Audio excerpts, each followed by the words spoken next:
Welcome back to Powered by Play. I'm Drew, and I'm a professor of theater at Chapman University in Southern California. I'm Avery, and I'm a theatrical scenic designer. Every month on this podcast, we explore what we play, how we play, and why we play. We believe play powers us, and that's what makes it powerful. All right, Drew. All right, Avery. Press play.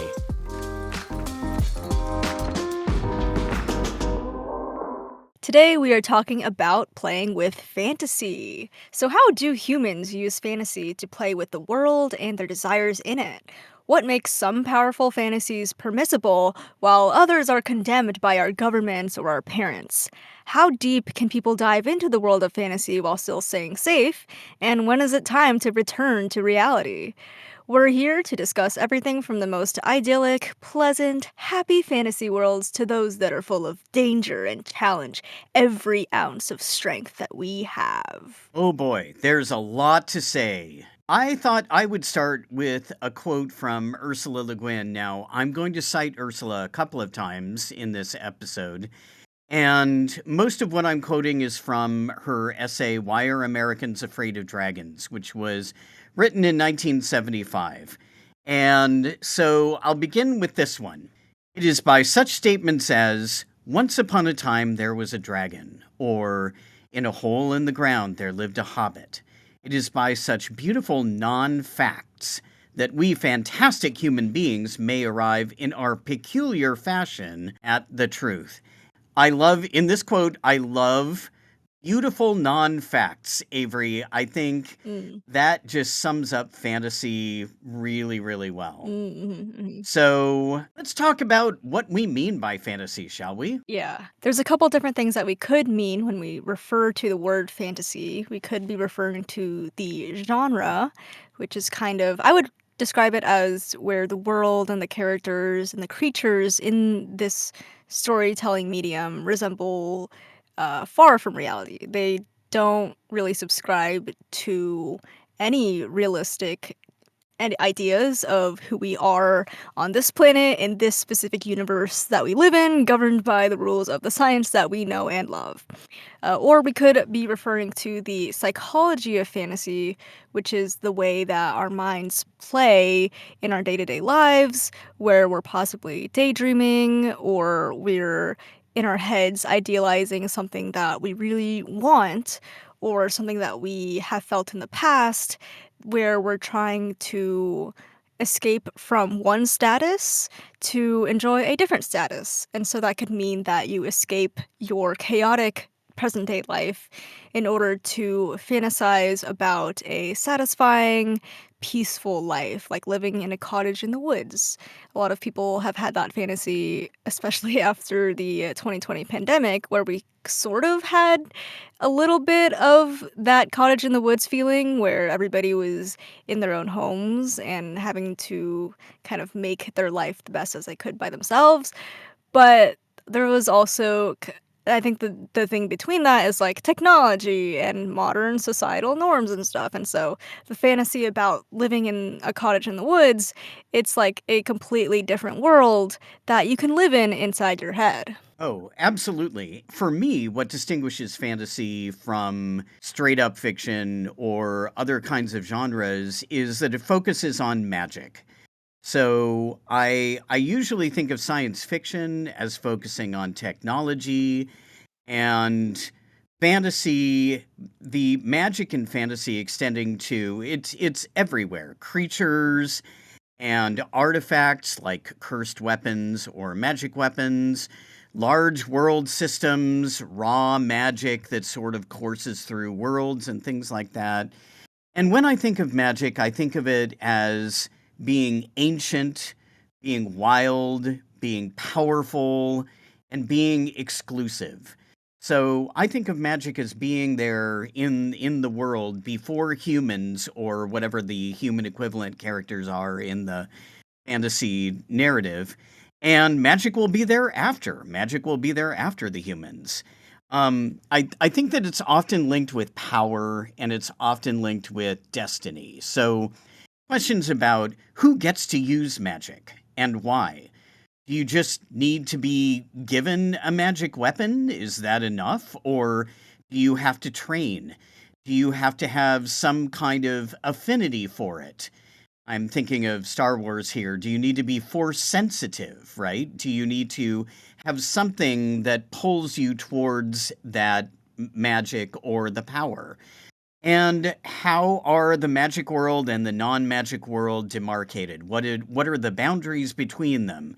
There are a lot of different examples of worlds where part of the populace knows that magic exists and part does not.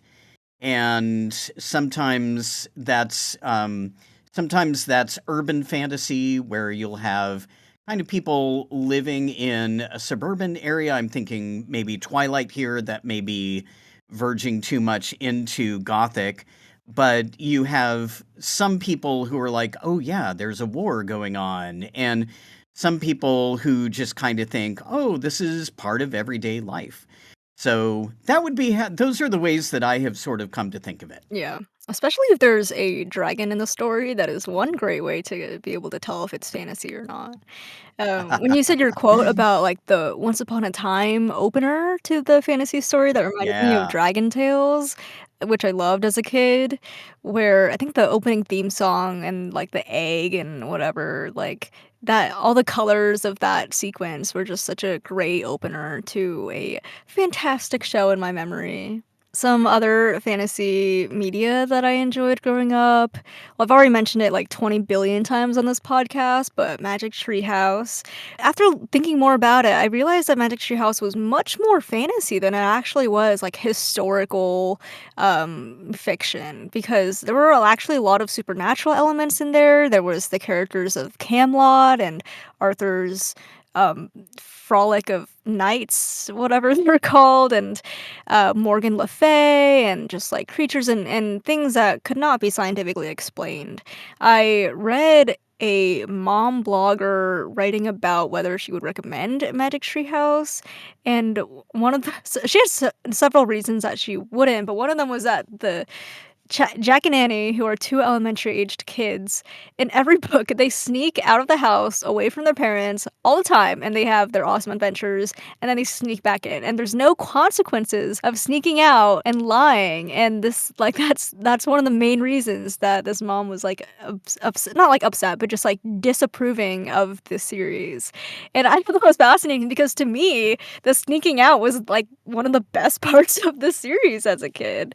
Of course, I was such a good kid, I would never dream of, actually sneaking out, but the fantasy of being able to sneak out of the house in the dead of night, have some fun adventures, and then come back, like, you get to kind of it's like you have your own little life that your parents don't really, like, need to worry about, but you're also safe, you don't die, and I don't know, it was a great series as a kid. Well, and here's the thing, Avery, they are able to sneak out because they are in touch with the magic. Ah, yeah, It's like yeah. the magic gives them permission, right? Yeah.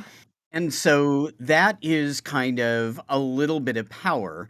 And there are so many stories where kids, because they are in touch with something that adults are not in tune with, kind of say, well, you know what? It's up to us.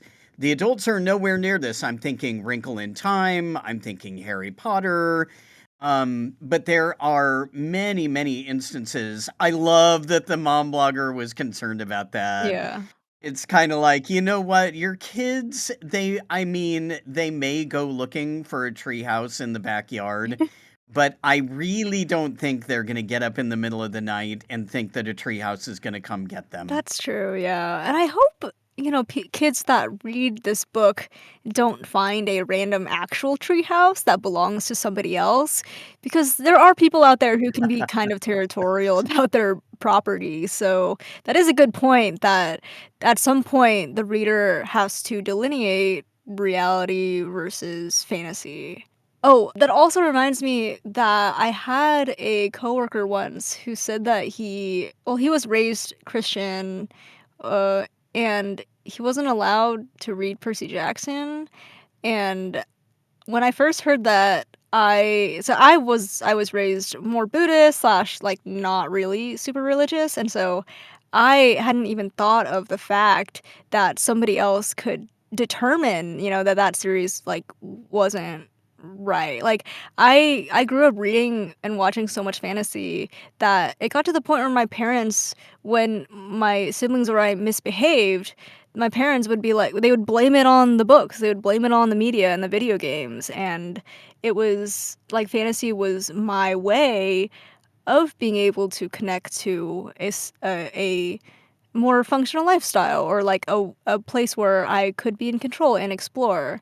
Fantasy always just felt so universal to me that even when the fantasy talks about like mythology and deities, like I was learning about them because those things are relevant to other cultures and also they're not real. But when I'm trying to interpret it from my coworker's, like, Christian upbringing, how I don't remember if he was told not to or if he didn't want to, or it might have been both, but, like, isn't that interesting how fantasy can also be so cultural as well? Oh, absolutely. And fantasy and religion can kind of intersect too, as your coworker discovered. There was a whole panic, of course, in the 1980s about Dungeons and Dragons and how it might pull kids away from doing what they were quote unquote supposed to do, how it introduced dark magic, and that could mess some kids up.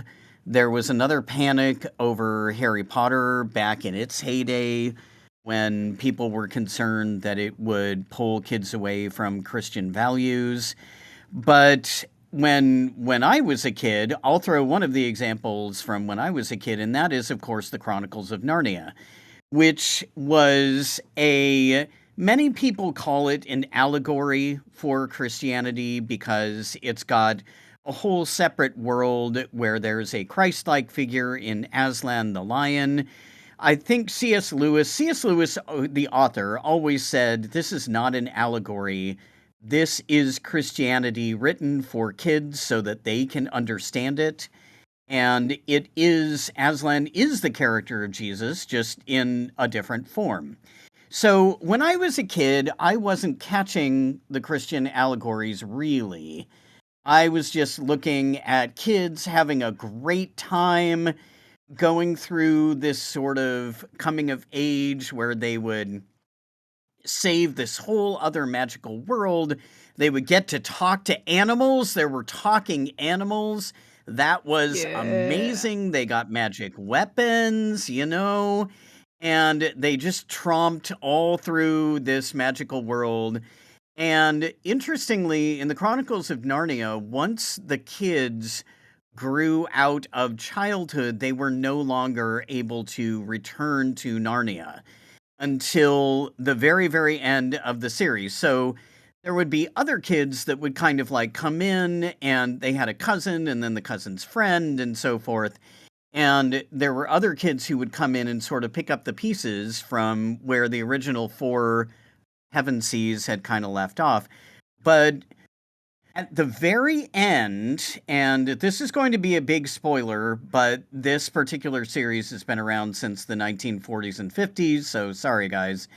In the very end, the book called The Last Battle, the character of Aslan essentially enacts the apocalypse on Narnia.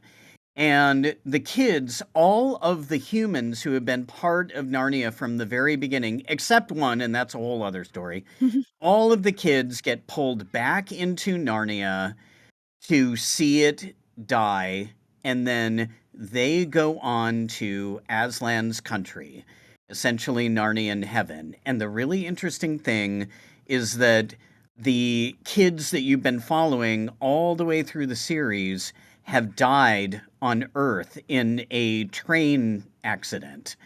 And so this is their death. And I think I can only guess at what was going on with C.S. Lewis, but I mean, I know that he wanted to make the idea of what does Christian theology really indicate to kids? How do we teach kids about something that is very big, very, very old, and very loaded? And how do we teach kids about what possibly the world is moving towards. So, a really fascinating overlap between religion and fantasy in that series. Wow, yeah. I think I actually only read the first book of Narnia because my mom bought it one day because I liked horses as a kid, and so there was a horse and there was a Pegasus on the cover of The Magician's Nephew, which is the first book. So that was the only Narnia Yes. book I've read. But yeah, another TV series that kind of plays on the Narnia concept is The Magicians. Well, I think it was a book series, and I think there's some graphic novels, and yeah, but The Magicians, which is basically a darker adult version of the Magic College and kind of Narnia-esque world concept. And that world, I mean, when you mentioned the train crash, like that's pretty dark. Oh, yeah. Is that told in like a serious way, or is it just kind of like a whimsical thing that just happens? No, I mean, it's very serious, but it's also kind of like your job here on Earth is done. Now you are with me, Aslan, and we are putting Narnia to bed, right? Essentially, it's just kind of like it's almost more Hindu, I Mm. suppose, in that you have a single soul, and you. I don't think C.S. Lewis would have liked this reading, but heck, man, I'm talking now. You have a single soul through Earth and Narnia and Aslan's country, and now you are joining with the other souls that are present in Aslan's country. It's kind of like your work on these worlds is done, and now you get to Mm. escape from that. Mm.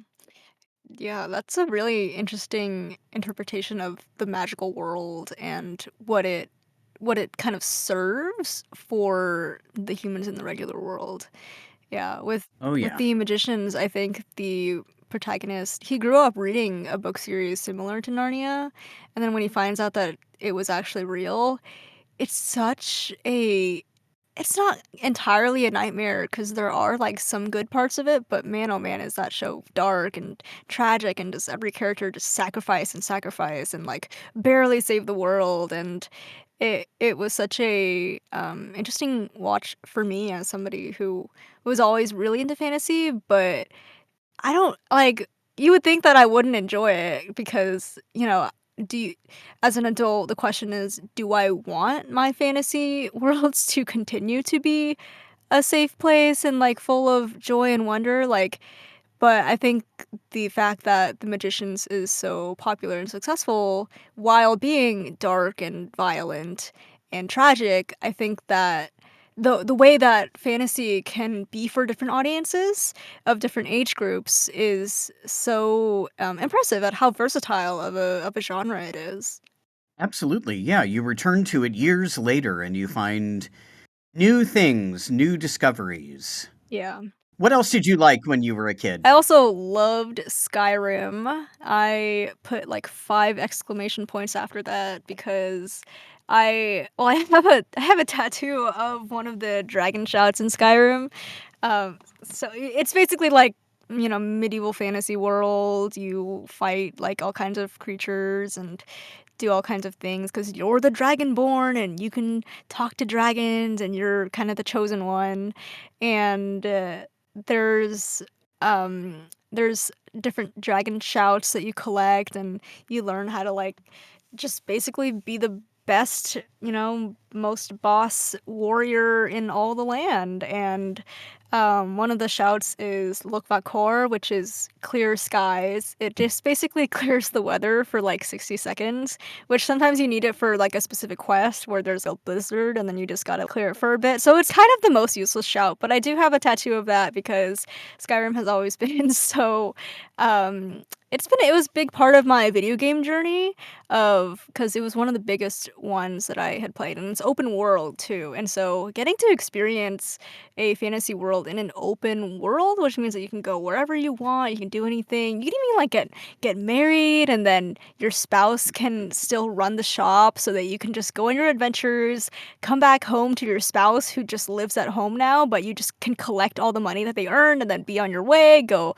adventure again for 6 months. It was great. I always loved that sense of adventure and traveling and discovery and all that. I think that Skyrim and a lot of games that kind of have fantasy at their core, magic at their core, are riffing on the rise of Dungeons and Dragons in the 70s and 80s and everything that opened up. And I was there for kind of the very beginning of Dungeons and Dragons. I had the classic red box basic set, and man, I loved the character classes and the monsters and the maps. I drew maps endlessly as a kid. Endlessly. I loved creating different worlds. I loved creating different dungeons or different houses or castles. And so Dungeons and Dragons opened up, I think, for us Gen X folks who were into that geeky stuff, it opened up a whole lot, whether it was looking at history in a different way or looking at monsters and creatures in a different way and looking at the mythology behind some of the Dungeons and Dragons creatures was really fun. And also, it created this opportunity for video game after video game after video game, whether they were dungeon crawls slash roguelike type games, or whether they were more, like you said, open world and exploring all the different things that could be done. So I think I spent so much time with things like Baldur's Gate and Might and Magic and The Bard's Tale. Those are the three that I really remember. They were quest based, so you had to do one quest in order to get some MacGuffin that you needed to move on. Your party changed in a lot of those games as you went along, particularly in Baldur's Gate. You would think, "Oh man, I really need a better thief now. So I've got to get Imoen. I've got to add her to the party or something like that." So Dungeons, it's hard to overstate the impact of Dungeons and Dragons and bringing fantasy to pop culture in the way that it did and to gaming in the 80s. I mean, it was a whole shift. Yeah. And when you mentioned the word quest, that totally rang a light bulb bell in my head because quests are such a central part of fantasy in so many stories. Absolutely. And just borrowing from mythology, whether it's Greek mythology with like the quest for the Golden Fleece, for example, or Arthurian mythology with the quest to find the Holy Grail. Mythology flavors all of this different fantasy stuff that we have this very rich tapestry of multiple cultures influencing all these different stories that we have. So it's a great time for fantasy now.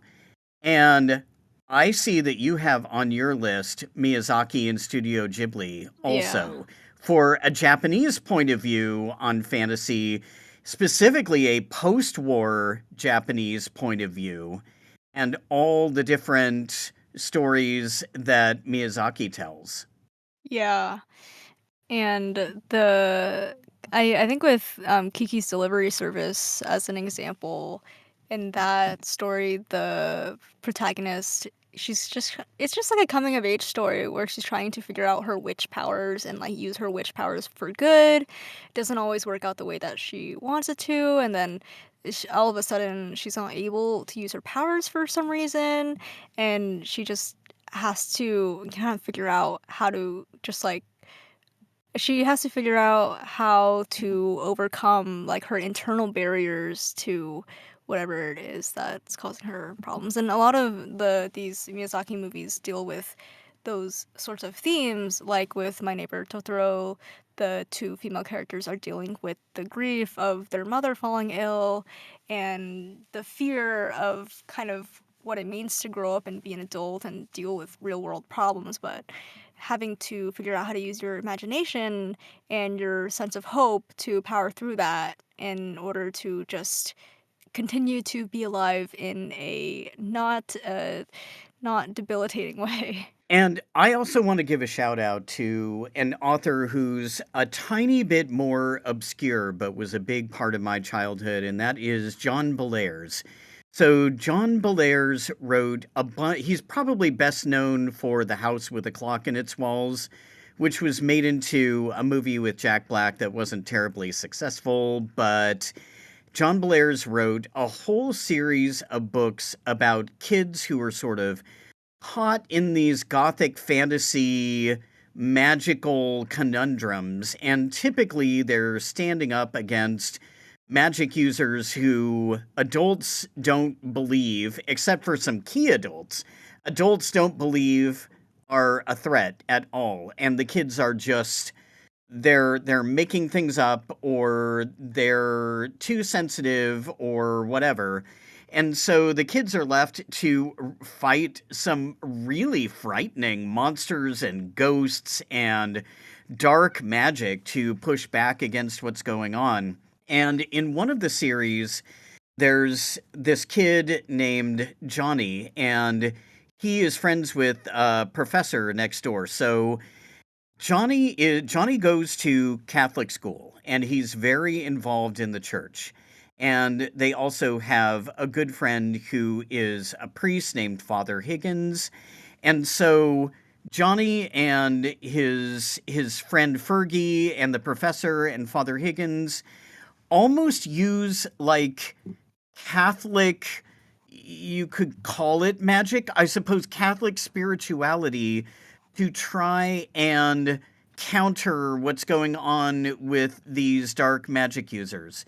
And so these series were incredibly compelling. Just the fact that a kid could stand up against the high stakes of what was going on. And another really cool thing about these series, about the Belair stuff, was that the covers and the internal illustrations were done by the artist Edward Gorey. Okay, so Edward Gorey, a fascinating guy. We could almost do like a whole thing about gothic horror and Gorey's take on it. He did a whole design for a production of Dracula once. And then when I was a kid, I used to watch with my mom the show on PBS called Mystery, and Edward Gorey did the beginning title sequences. And so he's he's gone now. He was very specific. It's kind of an Edwardian, spooky kind of vibe with well-dressed people and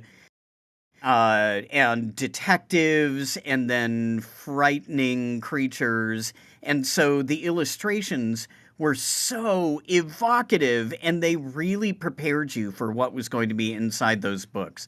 And so besides reading those books, all right, I'm going to make a confession here, Avery, and that is that in every book I read, I found a character who I really connected with and felt an affinity for.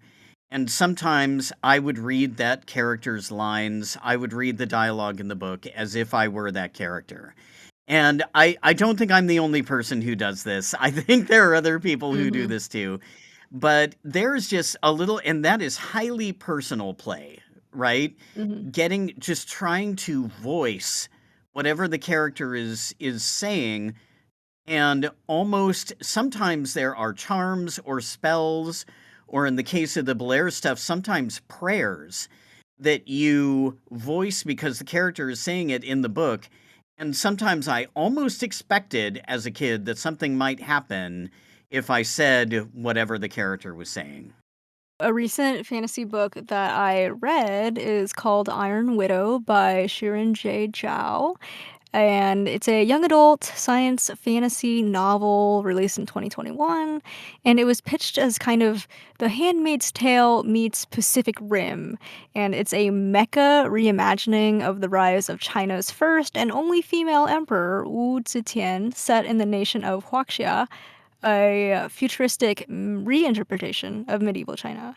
And this was probably the first fantasy book that I've read that features kind of an Asian fantastical setting with characters.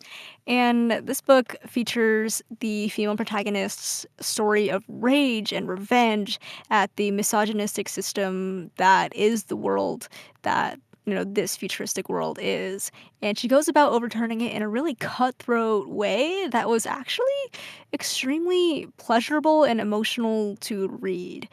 And, like, the fact that the character is dealing with so much feminist rage, and she's also, like, a morally gray protagonist too, and then there's all these, like, Chinese history Easter eggs, and the storyline also involves, like, fake marriage for the cameras, and childhood friends to lovers, and actual smashing of the patriarchy, and also mecha battles, just battles with huge, like, technological feats, but, like, actually smashing the patriarchy, like, in its face is such a all-around wonderful way to enjoy a fantasy novel.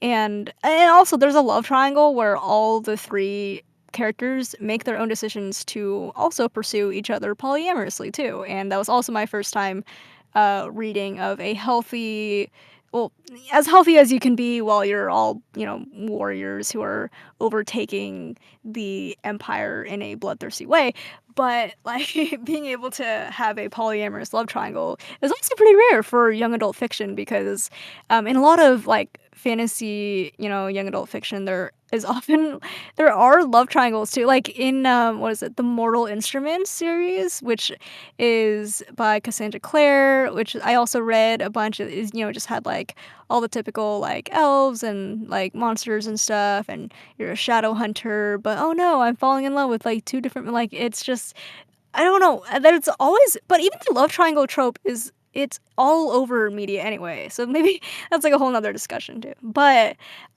this book was such a wonderful, non-Western book to read, and it was like I'm, like, right there with the characters and just battling with these ginormous mecha creatures, and the fact that it's in the first person is also a really exciting way to portray these characters.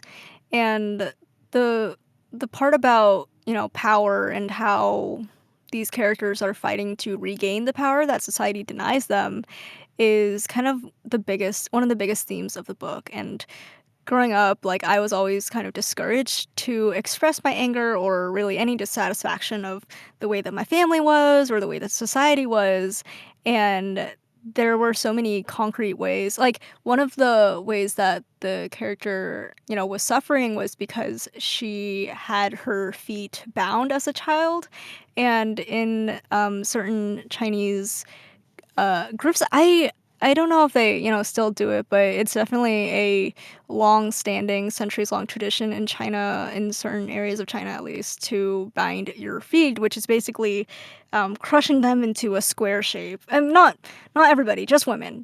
I forgot to mention that. Just women so that they can be eligible for marriage and, pleasing men in society and all that. But the fact that this female protagonist's feet are bound, it causes her, like, a lifetime of pain, and, like, it's a disability because she's not able to walk or run properly like other people, and so she deals with, like, that as a concrete example, and in a historically accurate example too of the inequality that she faces on a day to day, and her anger at not only that, but just every other huge and little thing that the government and the society denies her, it powers her to kind of just take on all of that by herself. And so, like, she starts out just like as a normal, peasant girl, but her power starts with her rage to pursue revenge, and then she's able to kind of gain and access the technological magical power that she's able to harness. And I think there's so many, like, good allusions too to how, like, only only the wealthy are able to kind of access technology and magic in this world too. It's just I just went on a really exciting journey, and the journey was very dangerous, but I was not in any actual danger. And the fact that she reimagined historical China into kind of a fictional reinterpretation of it was also what made this fantasy story so wonderful too. Like the reimagining of not really, the author wasn't trying to remain perfectly historically accurate. Instead, they were able to take parts of the historical culture while combining it with kind of futuristic reimaginings in the lens of also modern day issues, themes, and problems. So yeah, that is a favorite book of this year for sure. Iron Widow. Yay. Sold. Yay. Amazing. In terms of non-Western looks at fantasy, because I'm going to have a little more to say later on about the whiteness, maleness of and straightness of fantasy for many, many years, Yeah. particularly in the Pulp Fiction days. But now that there are many, many populations who want to play in the fantasy sandbox and have found their way in, a couple that I have been looking at recently are Zen Cho's Sorcerer to the Crown series, which is about a sorcerer in, I think the setting is Victorian Britain. It's either Georgian Britain or Victorian Britain, which came right after. And the sorcerer of the title is of African descent, and he is making his way in polite society and also trying to kind of help reinvigorate the magic that has been lost in the British Isles. So that has been really exciting. And then S.A. Chakraborty's City of Brass series. And this is a new take on the Arabian Nights tales. So you have jinn and you have all kinds of exciting uh, Arabian Nights style creatures and magic going on. And the central character is finding her power and trying to figure out how she is more important in society than she thought she was. And so, kind of a hidden heritage thing. That's another nice trope. What do you have inside you that you were not aware of, and how does it connect you to something that's great and powerful? So yeah, lots of news stories being told. Nice. Yeah. There's also a movie that I really loved this past year. Watched it a couple times. It was Suzumi, directed by Makoto Shinkai, who's already released like a bunch of other movies. Very trademark, not trademarked, very stylized of like pretty CGI, and usually talks about like a girl and a guy who fall in love. But in this movie, well, there's a girl and a guy who fall in love in Suzumi, but the guy turns into a chair near the beginning, and so Suzumi is a girl who just is dealing with the trauma of losing her mother in a national tragedy when she was a kid, which was a real event, the March 11th, 2011 Great East Japan Earthquake, which is the most powerful recorded earthquake in Japan. And this movie ties kind of the themes of that personal loss that many Japanese people, remember to this day, of course, because it was pretty recent. But tying this grief and loss story also into kind of a fantastical um, monster story as well, because there's Suzumi and the other guy have to seal away these giant worms that are like uh, demonic creatures just trying to cause destruction with like big earthquakes and stuff. But there's kind of like the Shinto concepts of how there's deities protecting the land, but how people have forgotten the deities to a point where now the darkness is trying to reach out from the afterlife and just basically crush the world and stuff. So, going along with the theme of like self-discovery and human problems, it's like the same thing when we were talking about whether we're talking about playing with monsters or playing with literally anything else, there's always going to come down to kind of a human element of the stories, which is what makes the stories relevant to us regardless of, what color the creatures are or whether the guy turns back from a chair into a human again or not, is about the protagonist and the heroes dealing with who they are as a person and what they can overcome in order to save themselves and just move on from the challenges that persist in their lives. Yeah, absolutely. And we talked a little bit around the idea of power. Maybe we should kind of nail that down a little bit too. I think some classic examples of magic being connected with power are, of course, Tolkien and the One Ring, and the idea that one particular artifact can give power over literally everything else in the world. And Tolkien had survived, I mean, for through World War One and World War Two, and was looking at how power could be solidified in one person in the way that it was in those, especially under the Third Reich, and especially under one person's uh, drive to conquer all of Europe and bring a specific evil frame to everything that was conquered. And so the treachery of Sauron creating the One Ring when the other recipients of the Rings of Power thought, oh, we're going to share this power equally. And as Kate Blanchett, as Galadriel says, but they were all of them deceived.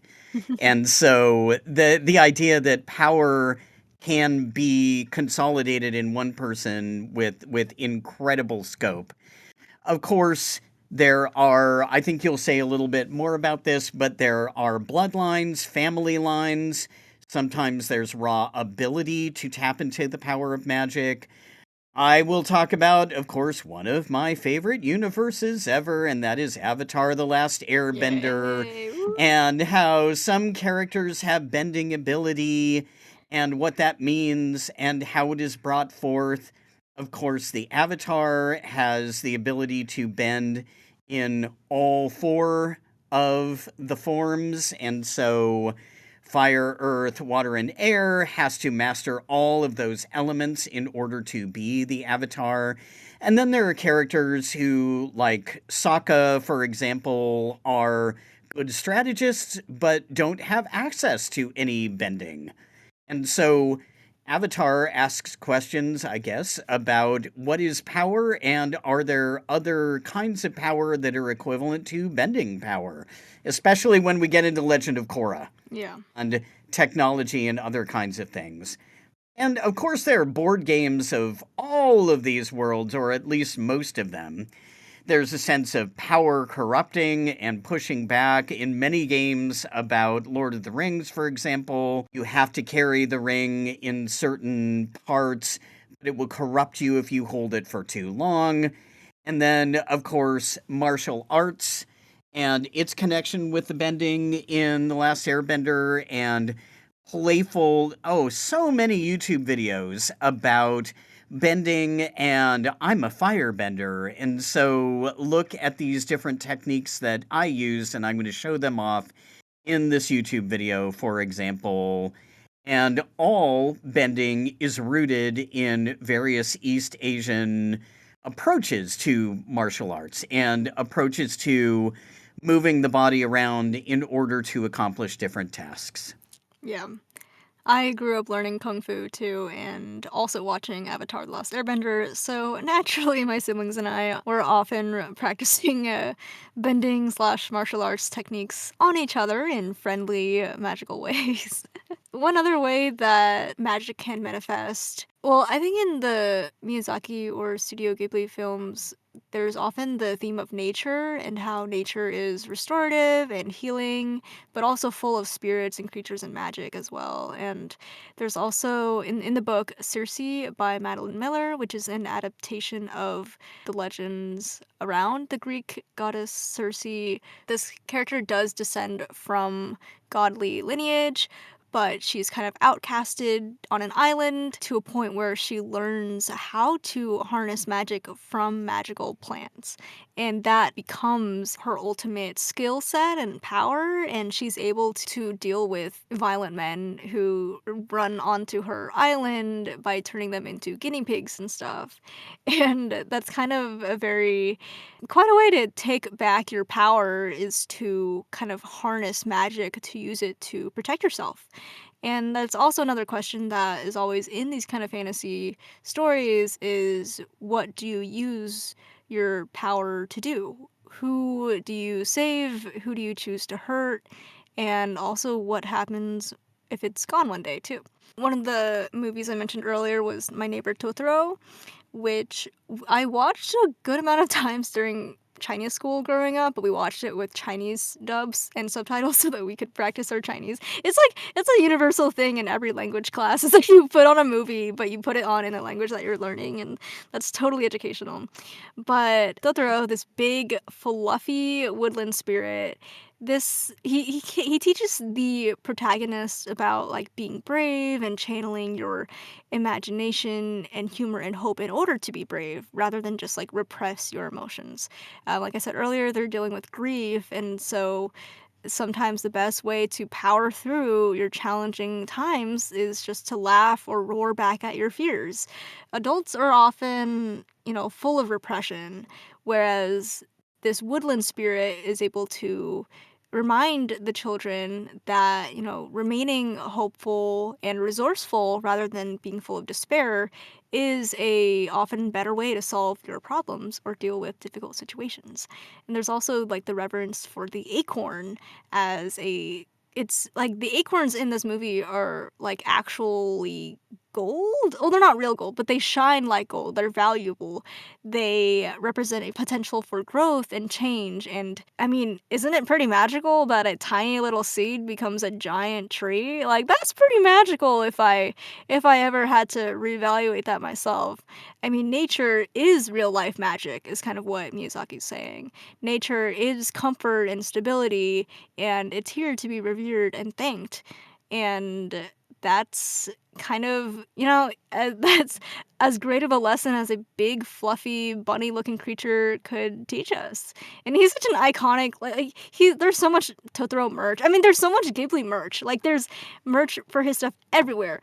But, like, that's kind of partly why how iconic it is, but also, like, never forget how iconic the stories around them are, is all I'm saying. There are a lot. I mean, obviously, Totoro is the the icon of Studio Ghibli in general. There are so many other creatures that studio has created, like the Soot Sprites and the No Face character and Ponyo. I could go on and on and on and on. I mean, Yeah. we're just scratching the surface. Oh, absolutely. But the worlds that are built by Studio Ghibli and are the thing. Okay, all right. The thing I love about the fantasy that comes out of Studio Ghibli is that it is simultaneously so Japanese and so universal. If Mhm. you look at these stories, you see Japan, and or at least I, as an outsider, I see Japan and what it values in terms of Shinto, in terms of harmony, in terms of looking at violence and the effects of violence, in terms of looking at loss and recovery, the country versus the city, particularly post-war Japan, looking at all of these things that are specific to Japanese culture, at least as I understand it. And then you can watch these movies from anywhere in any language, as you pointed out, and understand something about childhood or something about the magic of nature or something about the magic that we all have inside us and the strength that it takes to access it. It's just absolutely fascinating. Mhm. And I think Disney, the connections between Disney and what Walt Disney did kind of in a Western frame, and then what Miyazaki and Ghibli have done in an Eastern frame, both creating very specific approaches to fantasy. And it's not only the movies, Avery, it's how kids and adults play out these characters every single day. And it's just absolutely fascinating that they are so widespread, beloved, and informative. Yeah. So, while we're on the subject of creatures, you have talked about dragons. We all love dragons. Mhm. And to me, dragons are a symbol of strength and power and exclusivity, especially if there's a rider. How does the rider bond with the dragon? I will throw out another amazing series, and that is Naomi Novik's Temeraire series, also known as the His Majesty's Dragon series, which, Avery, if you have not read this series, I highly recommend it. It's kind of like Jane Austen meets dragons in fantasy. It's a Ooh. retelling of the Napoleonic Wars with dragons as an air force, Oh, wow. as aerial units. Oh my gosh. And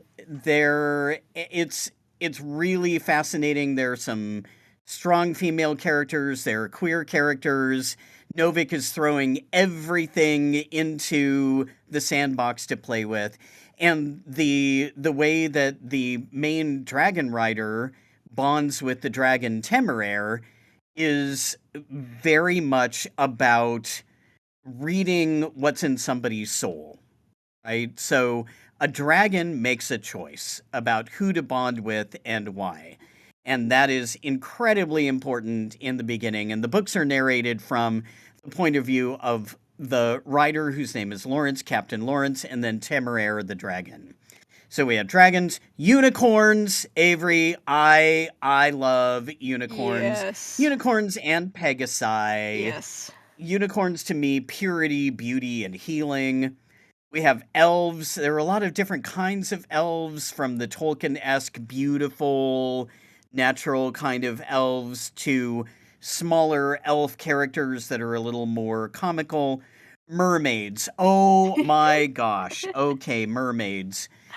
My daughter used to watch this Australian show. There were actually two shows. One was called H2O, and one was Yes. called Mako Mermaids. You know these shows? Yeah, yep. Talk about Australian fantasy. I mean, contemporary Australian fantasy. And if the girls got wet, they turned into their mermaid form. And so they had individual powers. There were sort of master storylines and things like that.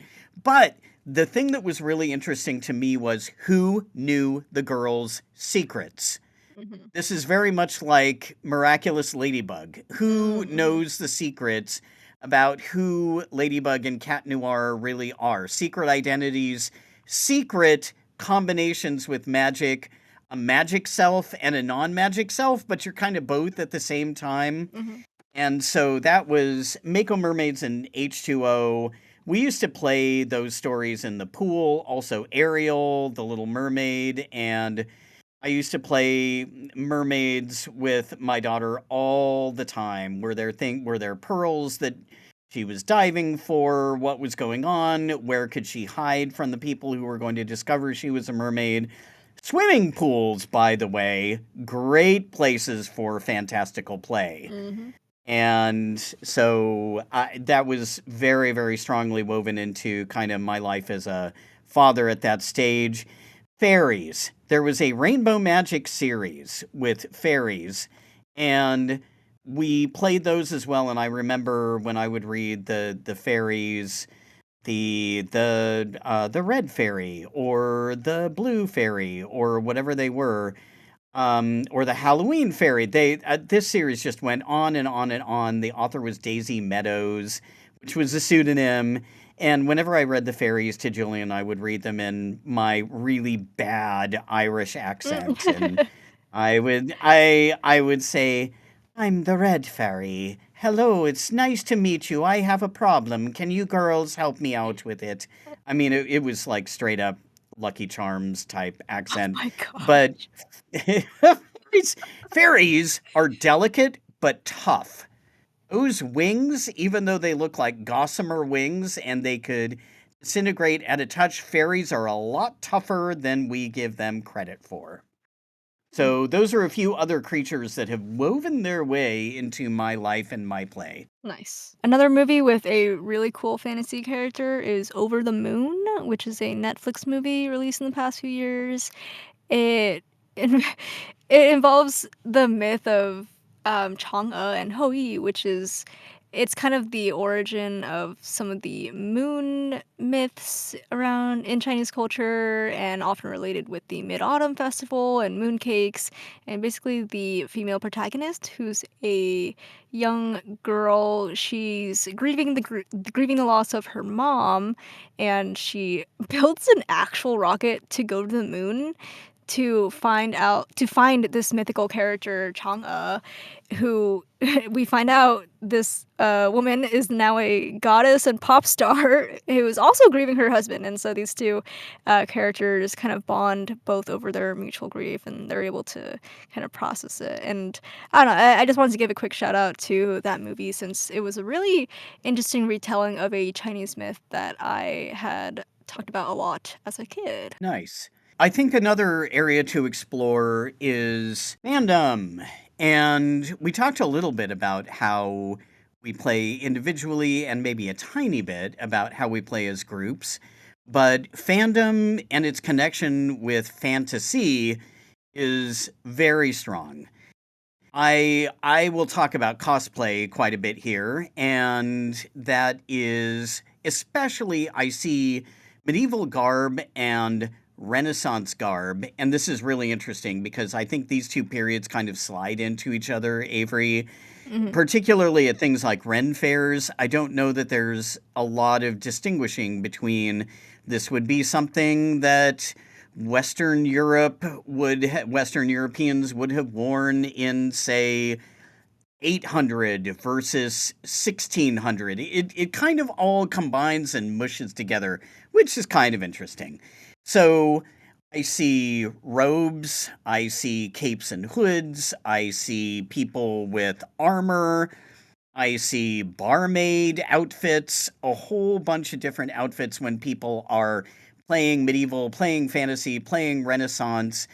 I think for some of these outfits embodying times when lives were exciting, or at least some lives were, right? The stakes were high, things mattered, things you did mattered, and you were out doing a whole bunch of things. You were raising animals, you were working with wood, and you were going on journeys and seeing what you could find if you were allowed to Mhm. in a feudal society.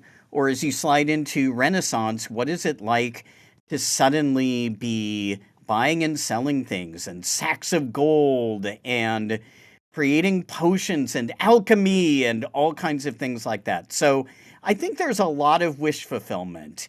If you said to somebody who is kind of fanish for fantasy, why would you want to live in a time where medicine was not great and where uh, people, especially sort of hygiene and life was short? I think people might say, well, because it was a magical time. It was a time when people felt like magic might be side by side with real life in almost like a Shinto way, right? Mhm. Magic all around us, spirits all around us, and trying to navigate that before the rise of science. So that's the kind of cosplay that I have seen in various places. Yeah, and I think a lot of queer communities enjoy cosplaying and involving themselves in fantasy communities in this way, just because queer people have historically already been ostracized, and nowadays we are celebrating the fantastical, and there are tons of modern events nowadays that where most people are encouraged to, cosplay or roleplay in these kinds of story scenarios. And so I think it just goes hand in hand with the arc of, queer culture as a whole is how much we resonate with magic and fantasy. And due to the internet as well, fan fiction is able to be almost, if not more prolific than the original content that it actually began with.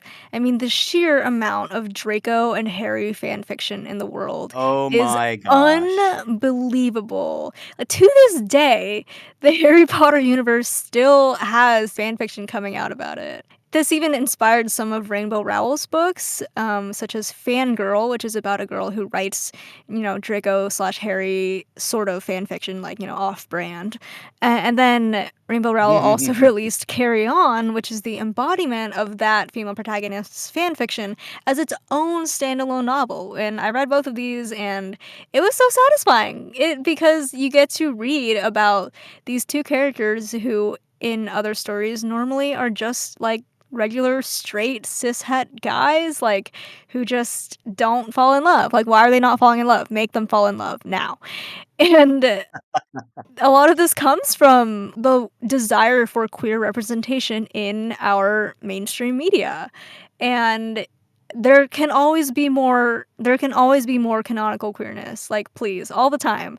And there is so much room for more of what people want to see. Like, fans, maybe fans can see a certain spark between two characters that the author didn't envision, and the fans can then create that in their own way, either through writing it out or creating fan art or cosplaying it, and they can create stories that extend from that world and all the way, like, to their own imaginations. And it's kind of magical because, like, as an author or creator, you're planting a seed, and then somebody else on the other side of the world sees something in that seed and then wants to expand it even more so for themselves. And fan fiction can be, like, nice and called fluff, or it can be angsty, and it can even involve crossovers with other media worlds that probably won't be created by the mainstream, but at least you can create it for yourself because that's what art is about for you. Absolutely. If you look at the name of Archive of Our Own, also known as AO3, just look at that title, Archive of Our Own, taking control as a group and making it into a whole separate library. So I love what you were saying about if you don't see what you want to see in canon, then create an archive or a canon that is close to your heart, right? Mhm. Such a playful, and it's playful in an individual way, but then it's playful in a group way as different fic writers respond to each other. And so there's a lot going on with what are the alternatives if you don't like what canon is giving you, but you want to use the world and you want to use the characters. How playful can you be? Mhm. Of course, I cannot deign to mention Draco and Harry without giving more commentary on my thoughts on the Harry Potter universe as a whole, if you're ready for this, Okay. which I know. I'm ready, and I'm definitely in your corner. Yeah, I, like many others, grew up with Harry Potter a ton. It was everything to my childhood. I I kid you not, I read the first book or 2 starting in 1st grade. Like, I was that nerdy and ahead of the game. Like, I put the 2nd book on my book report, and my teacher thought I was lying, and I had to, like, plead with her that I wasn't.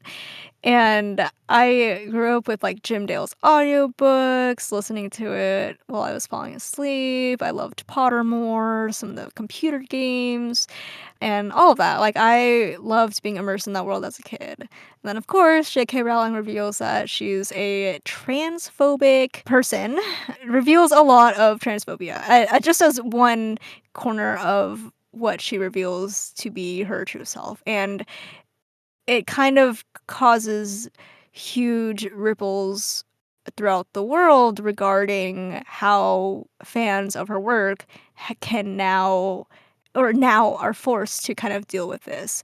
And it raises these questions of art and the artist and what are the power dynamics between the creator and the fans of a creation. And there's always going to be this scenario when we talk about art and playful worlds because there's no getting around it. Like there's gonna be a human.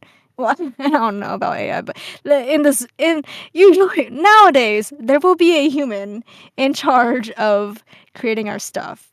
And the part of fantasy that is an illusion is kind of like fantasy is supposed to be an illusion, but a lot of us don't feel like the whole act of art itself is also going to be an illusion in that we're going to find out, or like when we find out about what the author's true internal intentions are, and if those intentions are evil and discriminatory and, harm other people, that basically taints the entire universe that the author created.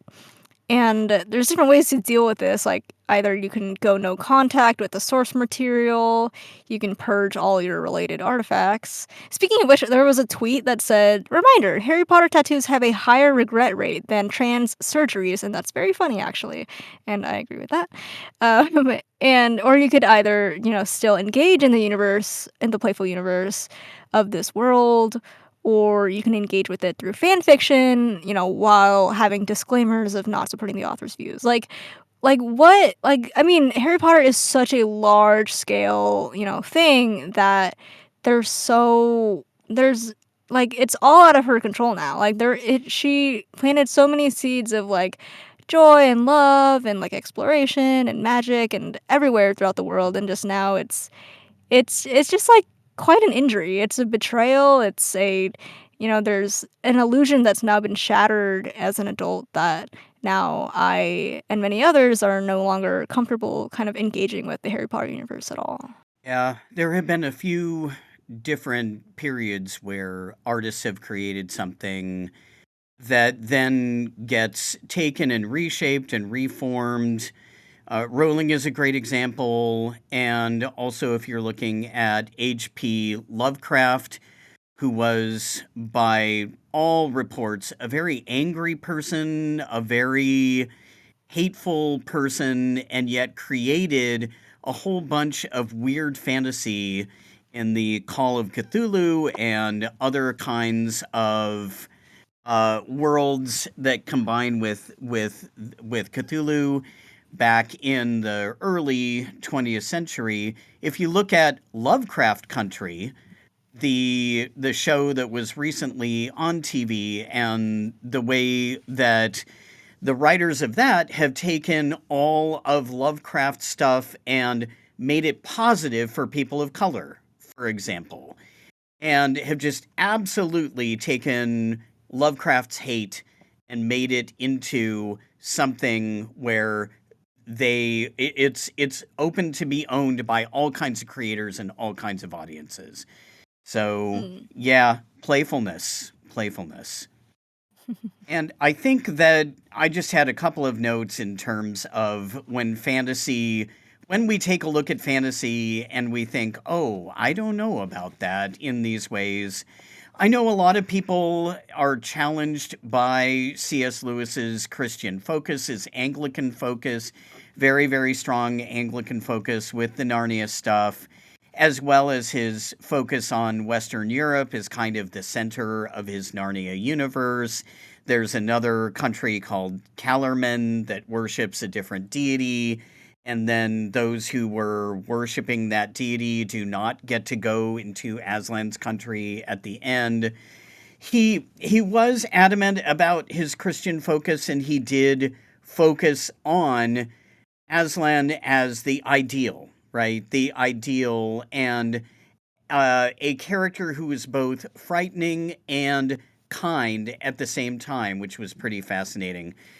And so I see the challenges when people look at C.S. Lewis's work, but also I think that the man himself had a great love for others, had a great sort of desire to learn more, keep growing, and especially teach children how to always be curious and never lose their imaginations. And I hope and I believe that C.S. Lewis wanted to show people through his work, whether it's Narnia or whether it's his science fiction series or whether it's his other writings, because he wrote a lot of theological stuff, he wrote a lot of letters, all kinds of different things. A desire to really show people how to be their best in society and how to hopefully live in a way that respected and was kind to other people. And another thing that I've seen kind of breaking down here with romantasy that I have been reading lately, which is just what it says on the tin, a mashup of romance and fantasy, is this whole concept of the bad boy character becoming the love interest. So, oh my gosh, Yeah. A Court of Thorns and Roses, Fourth Wing, the list goes on. Those are the two. I just, oh man,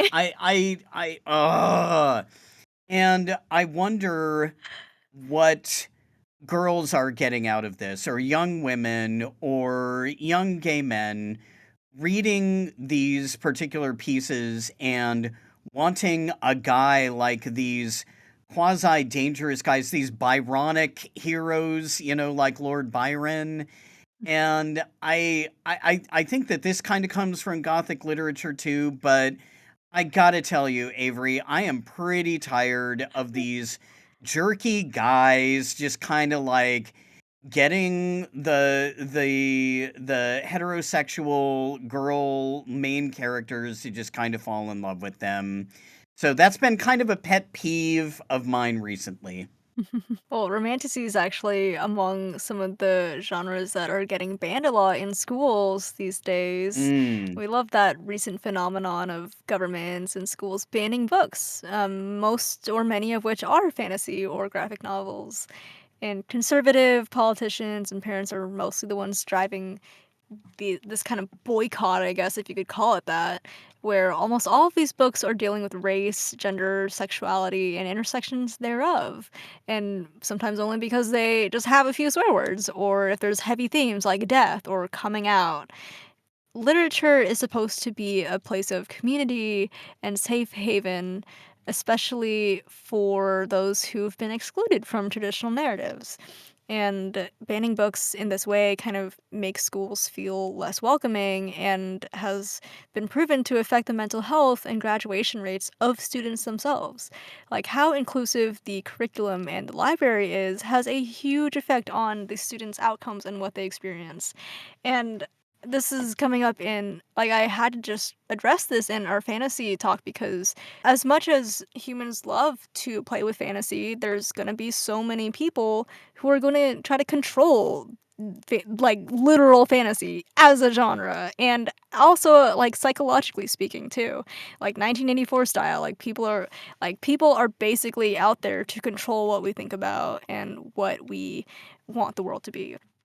Like, one of the books that I was so shocked when I discovered that it was on the list of banned books was Fahrenheit 451 by Ray Bradbury. It's been banned many times, and the story itself critiques censorship in society.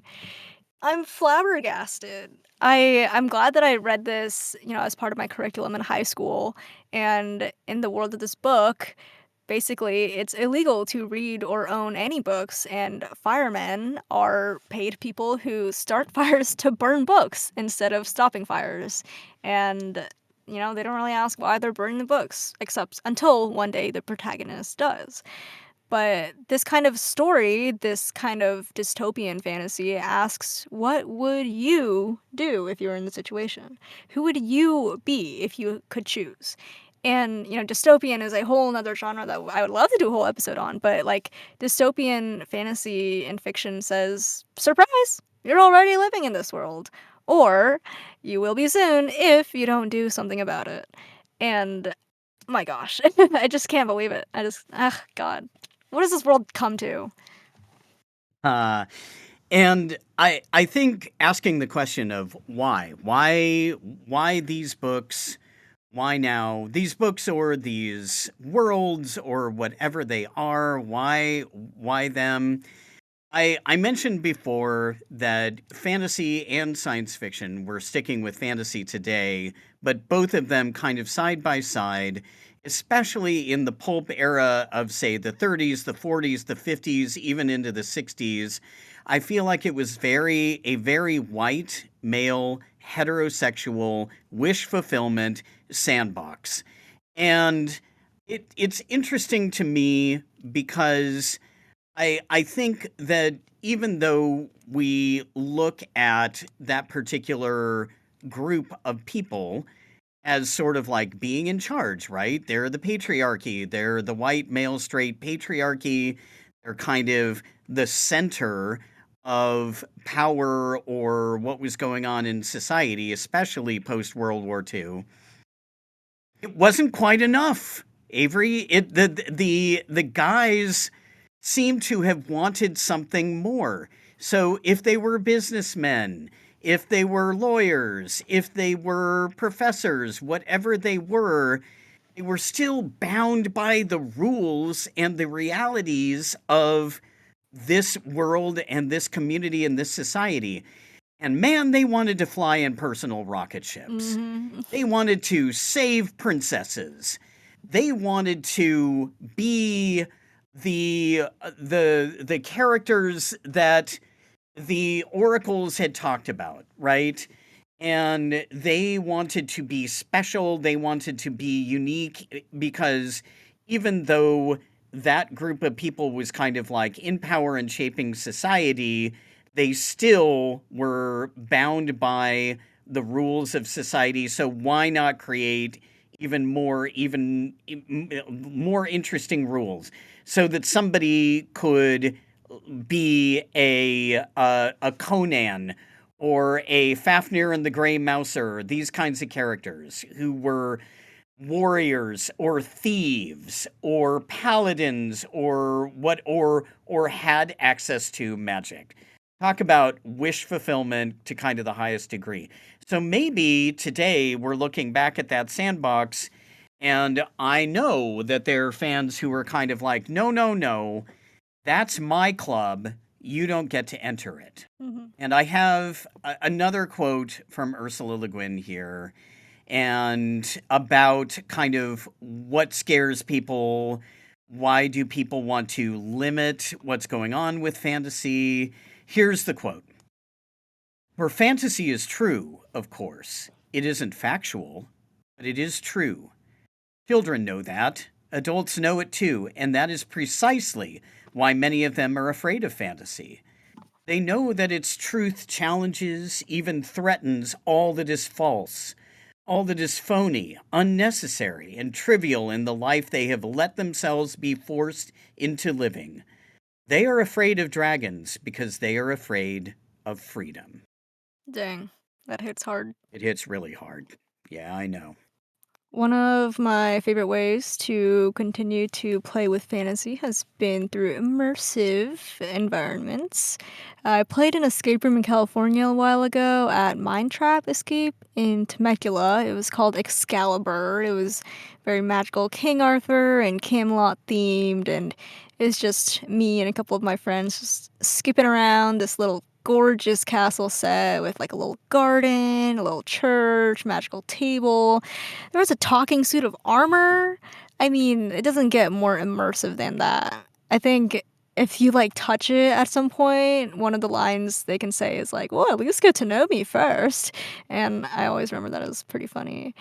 And you can actually pull a sword from a stone. Enough said. And recently I painted and played a immersive theater and escape room hosted by my school in a local escape room. It was called I Wish. The set consisted of a study with a lot of books and then you would escape through a bookshelf to enter the enchanted woods and then find a cabin in the forest.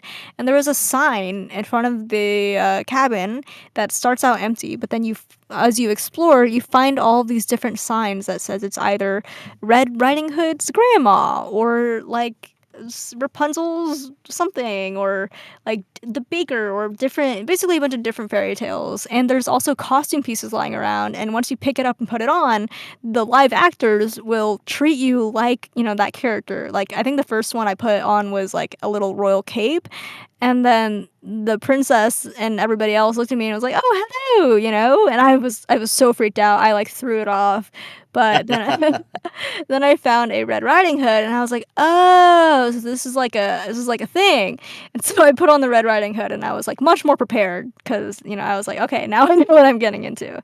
But we got to like collect eggs, talk to birds and mice, bake a pie, plant plants. We even like climbed into an attic via like these steps hidden inside a tree trunk, and yeah, painting that was a lot of fun, but playing it was also like quite a experience as well. And I think of Fantasyland at the different Disney parks and what that represents. Fantasyland brings together a bunch of different time periods. I mean, everything from Pinocchio to Snow White to Peter Pan to Alice in Wonderland, King Arthur's Carousel, and then even as late as Dumbo. The Dumbo flying elephants are part of Fantasyland at the California park. And so, this space where I guess the idea is anything could happen. These various stories are being told, and they are the realm of fantasy. And so, there's a little bit of magic here, a little bit of magic there, and that's what pulls them all together. In the California park, it essentially looks like your standard medieval European village, or slightly after, like a Renaissance, with sort of the Tudor style buildings and that kind of thing, maybe quasi thatched roofs.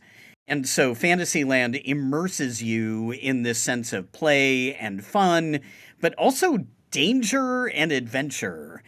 And so that's always been pretty interesting.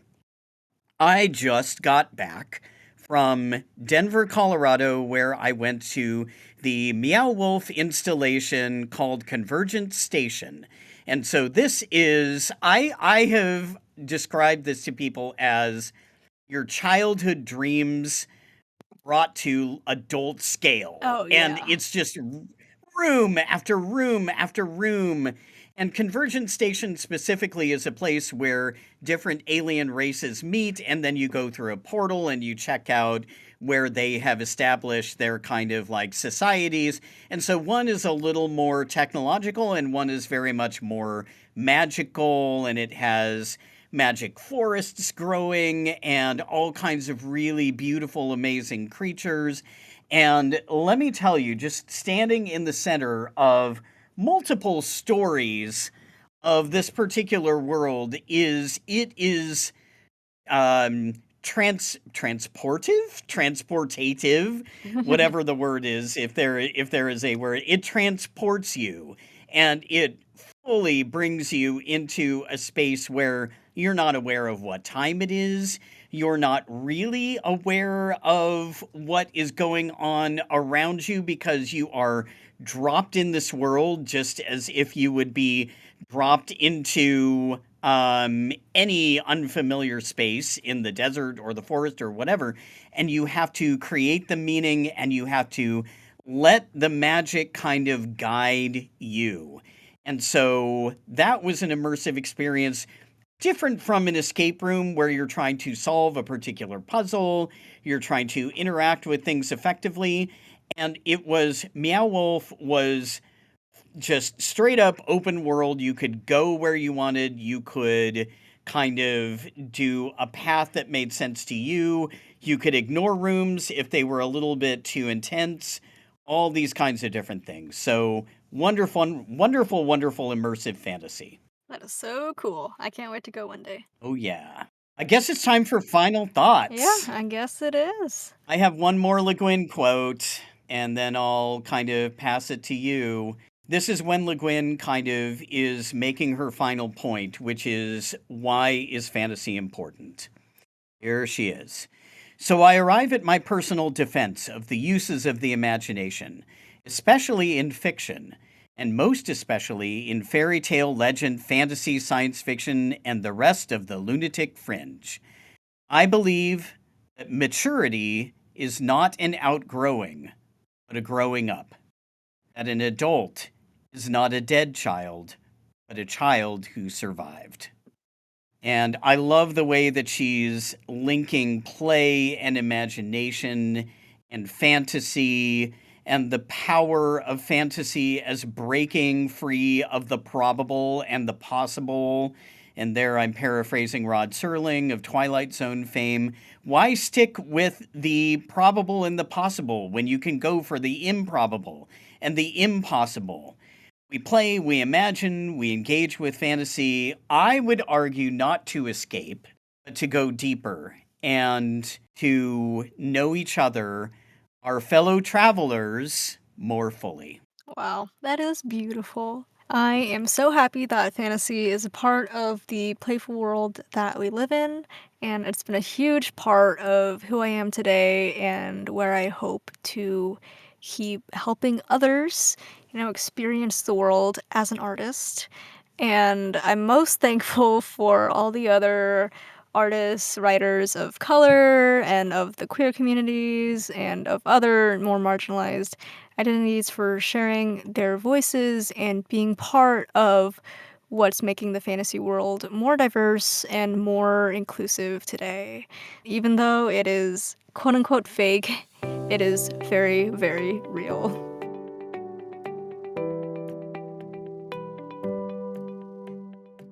This has been Powered by Play with Avery and Drew.